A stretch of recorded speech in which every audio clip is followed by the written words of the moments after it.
प्रणाम। बहुत स्वागत है आपका उस विशेष प्रस्तुति में जिसका नाम है हे प्रभु आनंददाता। और इस कड़ी में आज के एपिसोड में एक और बहुत सुंदर विषय, एक ऐसा विषय जो आपके हमारे मन को झंकृत करता है, लेकिन वो बड़ा वैज्ञानिक भी है और वैज्ञानिक होने के पूर्व आध्यात्मिक भी है। या आप कह सकते हैं कि उसमें विज्ञान और अध्यात्म का समावेश संभवतः अधिक हो सकता है, लेकिन विज्ञान भी बराबर उसमें हमें नज़र आता है। आप और हम अपने घर में जो भी पेट, जिसको अंग्रेज़ी में हम कहते हैं, और ग्रामीण क्षेत्र के हम निवासी हैं तो हमारे पशु, इसमें श्वान भी शामिल हैं और हमारे मवेशी भी शामिल हैं।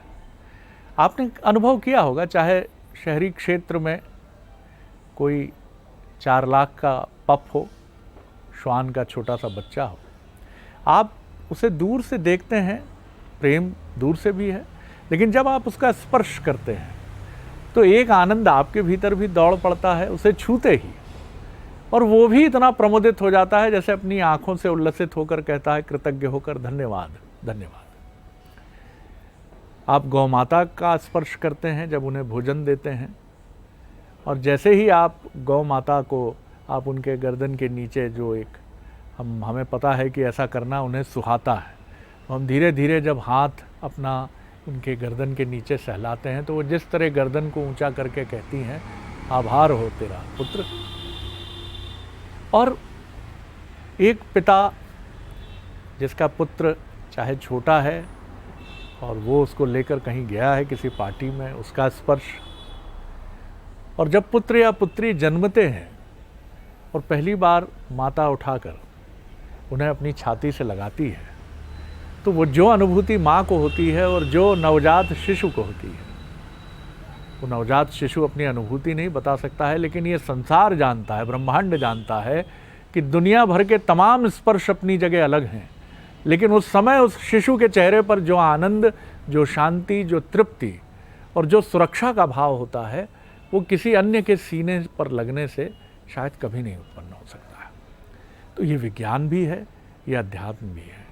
हम अपने पिता की उंगली पकड़ते हैं, छोटे होते हैं तो ऐसा लगता है कि जैसे हमने ब्रह्मांड में ईश्वर की उंगली पकड़ ली है, अब न भटकेंगे, न घूमेंगे, न खोएंगे।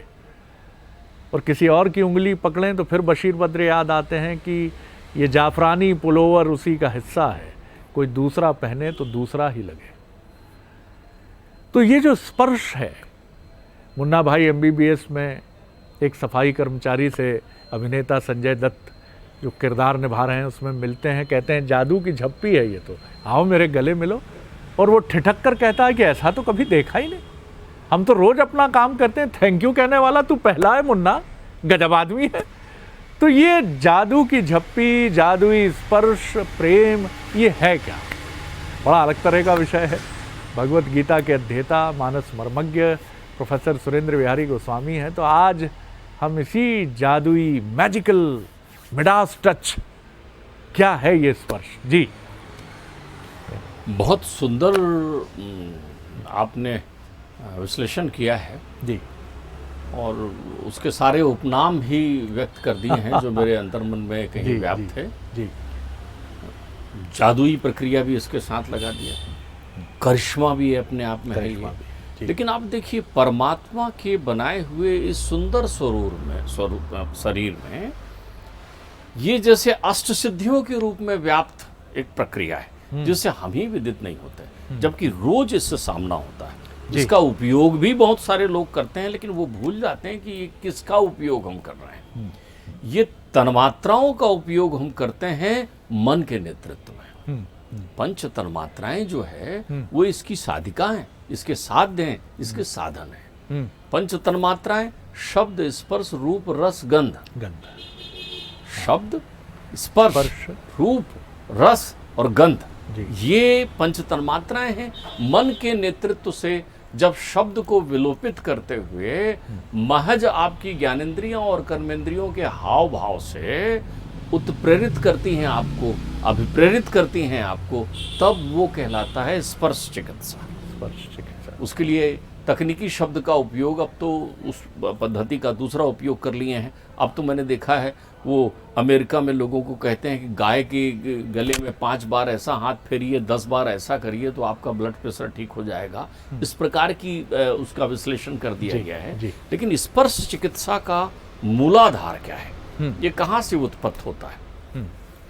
ब्रह्मा जब परमात्मा की माया से मुक्त होते हैं, पहले भुक्त होते हैं, देखते हैं कि परमात्मा अनेक ब्रह्मा की उत्पत्ति कर सकते हैं, परमात्मा अनेकों स्वरूप में विद्यमान हो सकते हैं, तो उन्हें अपने ब्रह्मत्व का भान होता है और ब्रह्मत्व के अभिमान से मुक्त होते हैं तो वो बड़ी सुंदर वंदना करते हैं। वो कहते हैं कि जैसे एक बच्चा माँ की गोद में संसार का सबसे सुखमय बच्चा होता है, सबसे सुरक्षित और सुखमय, माँ का स्पर्श उसे मिला है।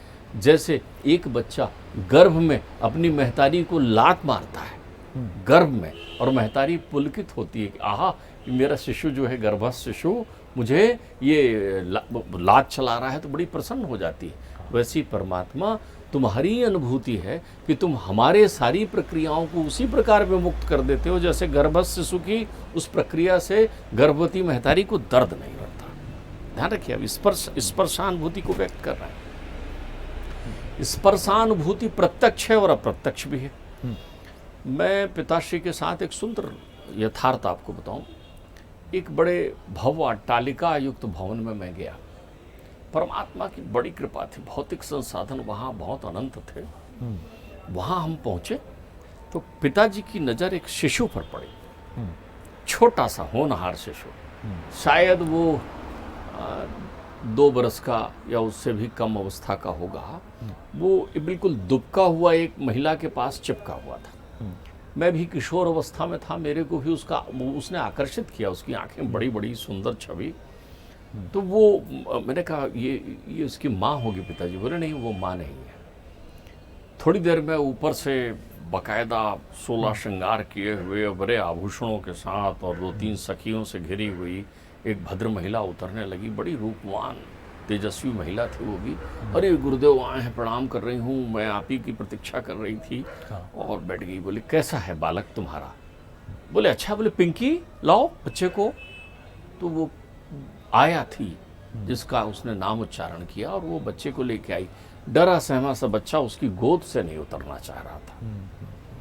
तो बोले दो गुरुजी को दो। तो पिताजी ने कहा नहीं रहने दो, क्या समस्या है बेटी बताओ। बोले गुरुजी डरा डरा सा रहता है, कुछ खाता पीता नहीं है, दूध भी नहीं पीता और मुझसे तो ज़्यादा मेरे पास रहता ही नहीं है। तो वो बताते रहती है, जो सूचना देती है उसके हिसाब से मैं चलती हूँ। उन्होंने कहा ऐसा? बोले इसकी तो बहुत सुंदर चिकित्सा है बेटी, इसमें चिंता करने की ज़रूरत नहीं है। बोले क्या? बोले पहले बच्चे को लो, यहाँ बैठो मेरे पास।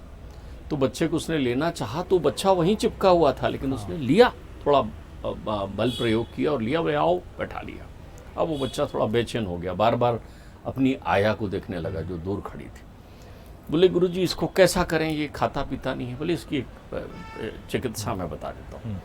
बोले तुम इसको ऐसा करो, 5 बार इसके सर में प्यार से हाथ फेरो, ऐसा 5 बार गिनो, 1 2 3 4 5। पिताजी बड़े मनोरंजन के दृश्य भी उपस्थित कर देते थे। उन्होंने फेरा, 1-2 बार फेरा तो फिर बच्चा थोड़ा मुझे नॉर्मल होता दिखा।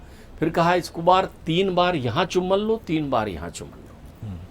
तो 3 बार यहाँ चुम्बन लिया, 3 बार यहाँ। बच्चा जागृत हो गया और बोले इसको थोड़ा इसके गाल को दबाकर ला ला ला ला ला ला ऐसा बोलो। उसने कहा ला ला ला ला ला ला बोल दिया। अब बच्चा अब तक बिल्कुल नॉर्मल हो चुका था।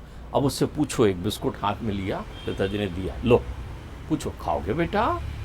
उसने कहा खाओगे बेटा? उसने कहा हाँ। सर हिलाया, दे दिया। और ये तो बड़ा कमाल हो गया गुरुजी ऐसा। बोले ऐसा तुम्हें दिन में 3 बार करना है बच्चे के साथ में, अपनी व्यस्तता में। जैसे भौतिक संसाधन हमारे जीवन में बढ़े, हमने अपने बाल गोपाल को सबसे पहले उन भौतिक संसाधनों से युक्त किया तो क्या किया? साध्वी हुई हैं, अब वो ब्रह्मलीन है। तारा कंवर जी महाराज साहब वो बड़ी अच्छी बात कहते थे कि जब धन आया तो 2 चीजें आपने बच्चे को बचपन से ही दे दी, एक बॉटल दूध की, ममता तो छोड़ ही दिया ना, और दूसरी एक स्त्री दे दी आया के रूप में। अब वो जिंदगी भर बाटल और स्त्री के पीछे घूमता है। ये उसके मनोभाव के निर्माण की दशा है। ठीक बात है। आपके शब्द जो आप लोगों को व्यक्त कर रहे हैं वो शब्द प्रेरक हैं। आप उन शब्द की पूजा करते हुए वैसा ही व्यक्त करिए जहां उसकी आवश्यकता है। आप ध्यान रखिए, आपका स्पर्श, कितने माँ बाप हैं जिन्होंने अपने युवा पुत्रों को आलिंगन कितने दिन से नहीं किया है। आप चिंतन करके देखिए। घर में तनाव है, इधर मुंह देखते हुए पिता है, इधर मुंह देखते हुए पुत्र है। किसी दिन पिता बोले इधर तो आ रहे, बहुत दिन से तुझे गले नहीं लगाया, छू कर देखिए जादू होता है कि नहीं होता। ठीक बात है। एक कितने पिता हैं जो अपनी व्यवस्था में छोटे बच्चों को पुचकारना भूलते हैं। आप ध्यान रखिएगा, ये जो भाव मैं आपको बता रहा हूँ, ये मन के शुद्ध होने की स्थिति में पंच तन मात्राओं का करिश्मा बता रहा हूँ। ये प्रत्यक्ष भी है या अप्रत्यक्ष भी है। किसी के घर आप बैठने जाते हैं, दूर खड़ा एक बालक दरवाजे की ओट से आपको देख रहा होता है। अब आप देखिए, आप उसकी तरफ मुस्कुरा कर देखिए थोड़ा। जैसे ही आप मुस्कुरा के देखेंगे वो आपके प्रति आकर्षित होने लगता है। ये धनात्मक भाव से कर दिया आपने। और वहीं वो अगर धमा चौकड़ी मचाए और पिता या माँ उसको घूर कर देखें तो उनकी आंखों की दृष्टि से वो समझ जाता है ये प्रभाव डाल रहा है। This is the part of motivation. ये अभिप्रेरणा है जो आपके कर्मचारी इसका अभाव महसूस करते हैं, आप परिवार के लोग इसका अभाव महसूस करते हैं। आप कर्मचारियों को अर्थतंत्र से चाहे जितना दे दीजिए, बढ़ा दीजिए उनकी तनख्वाह। एक कर्मचारी की तनख्वाह बढ़ा दीजिए आप। स्पर्श चिकित्सा का अंतर देखिए आप। उससे कहिए कि आज से आपको 20% बोनस मिलेगा। अरे आपको माला पहनाने आएगा, आपकी फोटो खिंचाएगा, बहुत अच्छा खुश हो जाएगा। कितने दिन? 1 महीना, 2 महीना, 3 महीना, उसके बाद वो भूल जाएगा कि आपने उसकी तनख्वाह बढ़ाई है।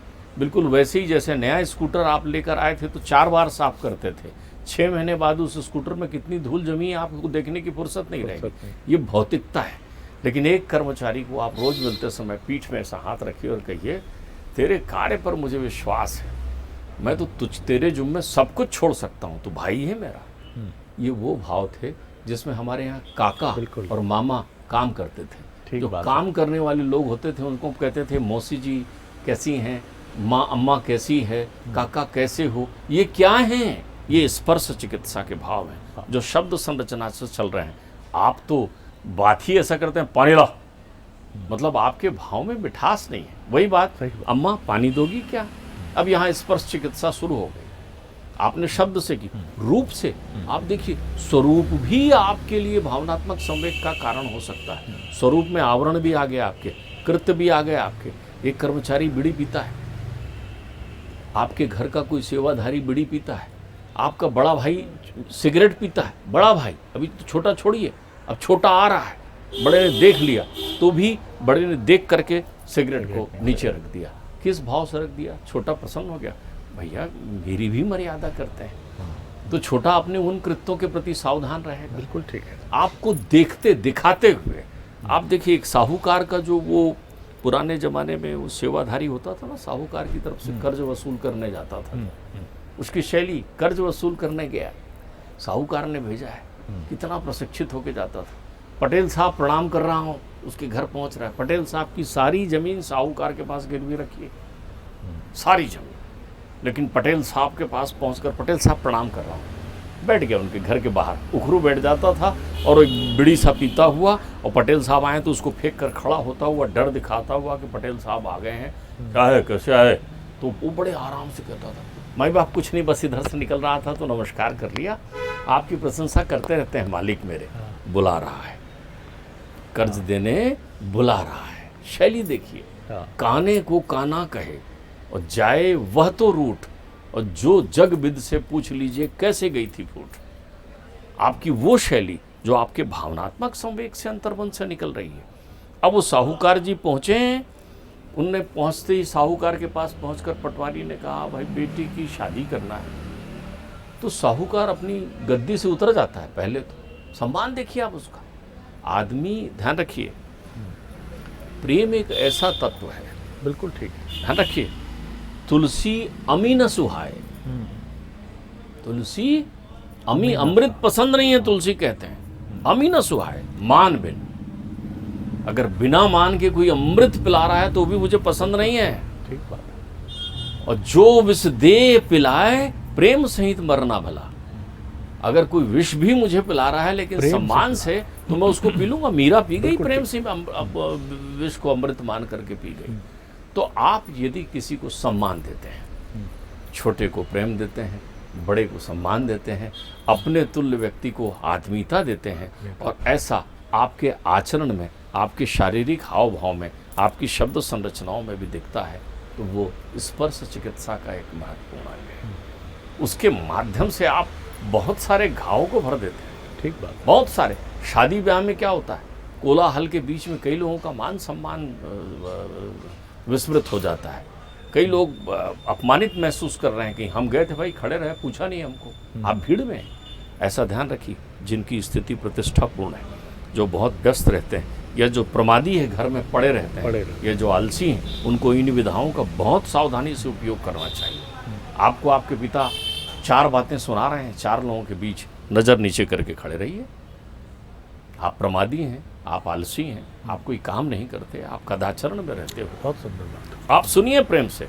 आप पीठ पीछे तो देखिए आपके पिताजी क्या कह रहे हैं। कोई कहेगा अरे साहब वो कुछ, अरे कुछ नहीं, कितना आगे नम्रता है उसमें। देखो मैंने कल उसको कितना डांटा, लेकिन उसने कुछ नहीं कहा। आपकी एक बात से ये जरूर कई लोग सोच रहे होंगे, मैं भी यही सोच रहा था, कि कलिकाल की एक स्थापना ये है कि आंख दिखाकर ही काम लिया जा सकता है। जिसने भी इसकी स्थापना की वो प्रेम का धुर विरोधी है, मैं ऐसा नहीं कहूँगा, लेकिन बहुत सारे लोग ये मानते हैं कि नहीं साहब, हमने प्रेम तो अपनाया कितना मुझे नहीं मालूम। और कई बार ऐसा होता है कि उनके प्रेम का प्रतिसाद उनको नहीं मिलता है। उन्होंने किसी के भरोसे छोड़ा और उसने अमानत में खयानत की, तो वो यही सीखते हैं। क्या ये भाव कैसे मन में हो कि निश्चित तौर पर जब आप इस संसार में उतरेंगे तो आपके को नाना प्रकार के अनुभव होंगे। मैंने देखा है सड़क पर निकलते हुए जो श्वान को टहलाने जाते हैं, उसकी एक छोटी सी त्रुटि पर उसको मारते हुए मैंने देखा है। स्कूल ले जाते हुए माता पिता को बच्चे की छोटी सी तितली के पीछे वो दौड़ा, डांट दिया। और ये भी मैंने देखा है कि आपने किसी के साथ प्रेम अनुकूल व्यवहार किया तो उसने उसका बहुत दुरुपयोग किया। ये संतुलन बीच में कहाँ स्थापित हो? देखिए मैं आपको बताऊं जी, जिस स्पर्श चिकित्सा की हम बात कर रहे हैं, जिस भाव चिकित्सा की हम बात कर रहे हैं, वहाँ प्रेम तो है ही नहीं। पहले ये आप भूल जाइए। क्यों प्रेम नहीं है? हाँ। क्योंकि प्रेम नामक तत्व जो है वो आज विलुप्त है, मोह है वहाँ पर। तो मोहाशक्ति भाव चिकित्सा नहीं है। आपके सबसे पहले मन के नेतृत्व में करना है ना। हाँ। तो आपके मन में भाव उत्पन्न करने के लिए कि मन को निर्मल करना पड़ेगा ना आपको।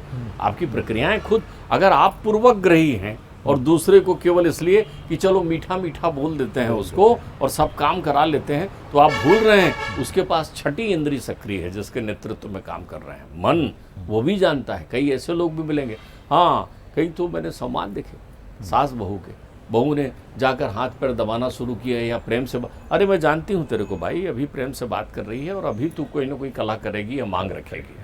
देखिए सिक्स सेंस, यही वो सिक्स सेंस है जिससे एक महिला घूर रहे किसी व्यक्ति के बारे में वर्णित कर देती, इसकी नजरें खराब है। आप ध्यान रखें, ये आपके पास ही नहीं है तन्मात्रा, तन्मात्रा उसके पास भी है। तो साम्य बिंदु तन्मात्रा में प्रेम और मोह नहीं है वहां पर। यहाँ पर भी सवाल ये है कि आपके मोटिवेशन का उद्देश्य क्या है। आपका मोटिवेशन जो है इंटरेस्ट से भी हो सकता है, अर्थात किसी विशेष उद्देश्य पर केंद्रित भी हो सकता है। एक व्यक्ति जो है, सिकंदर जब पुरु से हार गया, पूरी तरीके से पराजित हो गया पुरु से, सिकंदर विजेता नहीं है। सिकंदर की व्यवस्था थी कि वो पुरु का सम्मान करके चला गया, क्योंकि आगे बढ़ता कहाँ से, कोई बचा ही नहीं था वहां पर। ठीक बात। लेकिन जब सिकंदर की सेना बुरी तरीके से क्षतिग्रस्त हो गई तो उसने अपना ध्वज बिछा दिया और कहा कि जिसको लौटना है इस ध्वज को पार करते हुए लौट जाओ। ये भी जो है स्पर्श चिकित्सा की पद्धति, भावनात्मक संवेग को ऊपर करना। यही कारण है कि बड़े बड़े उद्योगपति जो इस कला में, इस कला को जानते हैं, अपने अंतर्निहित शक्तियों से परिचित हैं, वो क्या करते हैं, एकत्रित होते हैं। देखो भाई, तुम सबके भरोसे, ये फैक्ट्री, ये उद्योग, ये सारा वैभव तुम्हारे भरोसे है। तुम्हारे भरोसे मैंने इतना बड़ा ऑर्डर लिया है। दिन को दिन नहीं होगा, रात को रात नहीं होगा।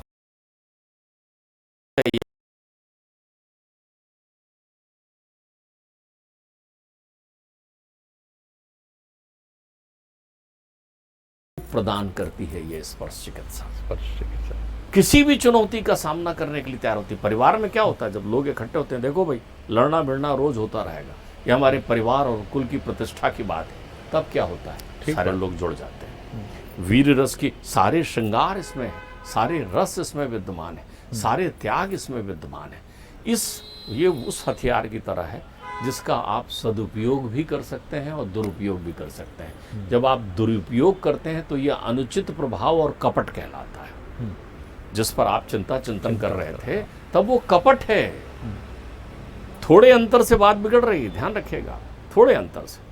आप इसको किसी एक पिता है, पुत्र के बीच बैठा हुआ है, पुत्र अपनी मर्जी से कहीं विवाह करना चाह रहा है और पिता कहीं और विवाह करना चाह रहे हैं। इसका उपयोग और दुरुपयोग वहाँ संभव है। पिता कह सकता है कि तुम्हारे लिए बड़ी कल्पना मैंने रखी थी, अब जी के क्या करूँगा, तुम वो कर रहे हो तो करो बेटा, मैं भी शरीर त्याग कर दूंगा। तो यहाँ उनके प्रेरक बातों का प्रभाव पुत्र पर पड़ रहा है, पुत्र आ जा रहा है। लेकिन क्या पिता पुत्र का हित सोच रहा है या अहित, ये चिंतन आपको करना है। तो ये उस अस्त्र की तरह है जिसका उपयोग आप कैसा करते हैं। बड़े बड़े लोगों ने, लेकिन इतना जरूर है कि स्पर्श चिकित्सा की जिस पद्धति पर हम बात कर रहे हैं उसमें सात्विकता का तत्व होना भी आवश्यक है। देखिए उसके बिना वो उसकी प्रेरणा कितनी ज़्यादा कम्युनिकेट हो पाएगी। देखिए मैंने अभी आपसे जो बात कही थी उसको आपने और थोड़ा सा स्पष्ट किया है। आप एक बात समझिए, इसका तीनों गुणों के साथ तालमेल करके उपयोग किया जा सकता है। स्पर्श चिकित्सा का एक और उपयोग मैं आपको बताऊं। सात्विक श्रद्धा धेनु सुहाई ये तो अपनी जगह हो गई, इसका एक और उपयोग सुनाओ। कभी अपन ने चर्चा में कहा था ना कि क्रोध भी सृजनशील होता है। ठीक बात है, क्रोध भी सृजनशील होता है। तो इसमें प्रश्न ये उत्पन्न होता है कि आपके अंतर्चित्त में यदि पूर्वग्रह है तो ये उद्देश्यवान स्पर्श चिकित्सा हो गई, जो उद्देश्य के पूरे होते ही समाप्त हो जाएगी। लेकिन जिस चिकित्सा की आज आवश्यकता है प्रत्येक परिवार में, वो मेरा तात्पर्य है आप अपना व्यवहार सौम्य, सुदर्शन और श्रेष्ठ बना सकते हैं परस्पर अपनी तन्मात्राओं का सर्वोपयुक्त उपयोग करके। शब्द का सर्वोपयुक्त करिए, स्पर्श का शब्दोपयुक्त उपयोग करिए, रूप का, रस का, गंध का सर्वोपयुक्त उपयोग करिए। ये अनुभूतियां जो है आपकी इंद्रियों से जुड़ी हुई है। आपने यदि इनका दुरुपयोग किया या पूर्वग्रही उपयोग किया तो उसके नाम बदल जाएंगे। बिल्कुल, वो कपट भी हो जाएगा, अनुचित प्रभाव भी हो जाएगा, मिथ्या वर्णन भी हो जाएगा, गलती भी हो सकती है आपसे कि मैंने आपको समझा नहीं। इसका एक सूत्र और है, इस चिकित्सा का उपयोग करते समय व्यक्ति की मूल प्रकृति का ध्यान रखें जिसके साथ व्यवहार कर रहे हैं। ये बहुत अच्छी बात, मूल प्रकृति का। अब आपको मैं तथ्यात्मक उदाहरण दे रहा हूँ। इस चिकित्सा में गाय भी वही है, श्वान भी वही है। ये चिकित्सा संसार के सब प्राणियों पर की जा सकती है, लेकिन गाय के साथ करने में आपको सावधानी रखने की जरूरत नहीं है, लेकिन श्वान के साथ करने में आपको सावधानी रखने की जरूरत है, क्योंकि श्वान जो है काट भी सकता है। ठीक बात है। श्वान की अपनी एक प्रक्रिया है, उसको अवसर मिलने पर वो आपके घर में घुसकर दूषित भी कर सकता है। श्वान की प्रक्रिया और गाय की प्रक्रिया में अंतर है। बिल्कुल वैसे ही जैसे शेर भी ईश्वर का बनाया प्राणी है, सांप भी ईश्वर का बनाया प्राणी है, मनुष्य भी ईश्वर का बनाया प्राणी है। उनके प्रति सम भाव रखिए, लेकिन व्यवहार सम मत रखिए। स्पर्श चिकित्सा में आपको व्यवहार बदलना होता है। एक बच्चे के साथ तुतलाते हैं, लड़ते हैं, लाड़ करते हैं, जहां आपको दंड दिखाना है वो भी दंड दिखाते हैं, आग दिखाना है। लेकिन अगर आप वही व्यवहार किसी बड़े के साथ, किसी स्त्री के साथ, किसी सहकर्मी के साथ, तो आपको ये भेद तो रखना होगा। देखिए मन के नेतृत्व में कर रहे हैं और मन बड़ा चतुर है, इसलिए वो देख लेगा। स्पर्श चिकित्सा में अलग अलग, आपकी बोलचाल की भाषा में अलग अलग प्रकार के गियर हैं, आप आवश्यकता अनुसार उपयोग करें। लेकिन आपने सबसे महत्वपूर्ण बात की कि इसका सबसे बड़ा अवरोध जो है वो है पूर्वग्रह। क्योंकि हम देखते हैं उन संगठनों में जहां अनुशासन बहुत प्रबल है, वहां भी कई बार अप्रिय दृश्य प्रकट हो जाते हैं। जैसे हम अर्धसैन्य बल हैं हमारे, जो अब किसी एक जवान को जिसको छुट्टी की बहुत आवश्यकता है या जिसका मानसिक स्वास्थ्य निरंतर बिगड़ रहा है, लेकिन आप वहाँ पूर्वग्रही हो जाते हैं और आपकी, क्योंकि आप एक ऐसे संगठन में हैं जहाँ अनुशासन सर्वोपरि है, तो आप उस पर थोप देते हैं अपनी मंशा कि ये करना होगा, और उसकी परिणति गोली चलाने से, कुछ साथियों सहकर्मियों की असमय काल कवलित होने से और उस व्यक्ति के भी सुसाइड करने के तौर पर होती है। प्राचीन गुरुकुल में भी परंपरा थी, सांदीपनी में भी थी, वहाँ ऋषि मुनि मुस्कुराते नहीं रहते थे हमेशा, लेकिन उनका आग्रह, दुराग्रह, पूर्वाग्रह शिष्यों में बहुत स्पष्ट रूप से कम्युनिकेट होता था कि यहाँ गुरु जी की मंशा यही है कि मथुरा नरेश का पुत्र भी जो है वो भी सुबह उठकर 4 बजे पहले पुष्प चुनेगा आचार्यों की पूजा के लिए, फिर गाय का दूध दुहेगा, उसके बाद भिक्षा के लिए निकलेगा और फिर लौटेगा। तो आप कोई भी संस्थान जितना निर्मल होगा अपने स्वरूप में, कोई भी परिवार जितना निर्मल होगा, बच्चे को ये स्पष्ट होना चाहिए जब वो होश संभाल ले कि पिता के इस दंडित करने के पीछे भी मंशा पवित्र है। लेकिन अगर वो पुत्र, जैसा वो स्वामी जी ने बहुत स्पष्ट इंगित किया कि कई मवेशी जो पालतू हैं, क्षमा कीजिएगा, गाय के बारे में भी कहा जाता है, कुछ गाय ऐसी होती हैं जो लात मार देती हैं। कहावत ये भी है कि दूध देने वाली गाय की लात भी व्यक्ति सह लेता है। तो कुछ पुत्र और कुछ संतानें ऐसी भी हो सकती हैं जो मरखनी हो, क्षमा कीजिएगा, तो उनसे आचरण, आपका व्यवहार भिन्न होना चाहिए। वहाँ आपकी थेरेपी, टच थेरेपी पारंपरिक ना होकर मनोवैज्ञानिक अधिक होनी चाहिए। बहुत छोटी टिप्पणी आप। मैं इस पर, आपने एक बहुत संवेदनशील बात कही है जिसमें आपने अनुशासन से बंधे हुए फोर्स और सेनाओं की बातचीत की है। आप ध्यान रखिए, टच थेरेपी या स्पर्श चिकित्सा नकारात्मकता के विरुद्ध है, अर्थात इसका सकारात्मक होना बहुत आवश्यक है। इस प्रक्रिया में इसीलिए देख लेंगे, बिल्कुल कर देंगे, हो जाएगा, चिंता क्यों करता है, सब अच्छा होगा, काहे घबराता है, इस प्रकार के शब्द इसमें समाहित हैं। इसमें नकारात्मकता नहीं है, इसमें देख लेंगे का अर्थ, अरे नहीं, आज छुट्टी नहीं, कल कर देंगे, हो जाएगा। जब ये धीरज देने का एक मनोबल बढ़ाने की पद्धति है, ये इससे संबंधित व्यक्ति का मनोबल बढ़ता है और आप जो व्यक्ति मनोबल बढ़ाते हैं उसको वांछित सफलता मिलती है कि जिस कारण, जिस हेतु आप मनोबल बना रहे हैं वो पूरा हो जाएगा। तो ये नकारात्मकता के विरुद्ध है। और ध्यान रखिए, जहाँ भी नकारात्मकता है, इस समय तो कलयुग में रुपए में 16 आना चलता था पुराने ज़माने में, तो रुपए में 14 आना नकारात्मकता भरी हुई है लोगों में। तो उसके विरुद्ध सबसे पहले आपको अपने स्वार्थ देखिए ना, अपने परिवार से शुरुआत करिए ना, इसको आपका व्यवहार वैसा बन जाएगा। बिल्कुल, क्योंकि आपका परिवार नकारात्मक है, इसलिए आप बाहर भी वो नकारात्मकता ही बिखेरते हैं। और इसमें दोनों पक्षों का सुग्राही होना भी बहुत आवश्यक है। कई बार ये भी है कि आपको लंबे समय तक टच थेरेपी के बाद भी शायद वांछित परिणाम नहीं मिलते हैं, वो अपवाद हमेशा होते हैं, तो उनको अपवाद मानकर आगे बढ़िए। लेकिन टच थेरेपी, मैं ये कहूँगा कि एक बहुत कारगर विधा है, लेकिन ये भाषण और प्रवचन तक सीमित ना हो, ये एक्ट में भी परिवर्तित हो। आप अपने किसी भी व्यक्ति को जब आप ये कह रहे हैं कि मैं स्नेह करता हूँ, तुम मेरे लिए महत्वपूर्ण हो, तो ये शाब्दिक क्रिया ना हो, ये उस व्यक्ति को पता चले, उसको पारितोषिक मिलना है, पुरस्कार मिलना है, आर्थिक लाभ होना है, बच्चा पुत्र या पुत्री है तो उसको स्नेह के रूप में वो परिलक्षित होना है, ये बहुत महत्वपूर्ण। हर उपदेश कुशल बहुतेरे ना हो। बिल्कुल ठीक है, ये बहुत महत्वपूर्ण बात है। और इसी के साथ हम आपसे आज्ञा लेते हैं। बहुत धन्यवाद करता हूँ गोस्वामी जी। अगले एपिसोड में एक और नए विषय को लेकर आपसे फिर मिलेंगे। अनुमति दीजिए। नमस्कार, प्रणाम।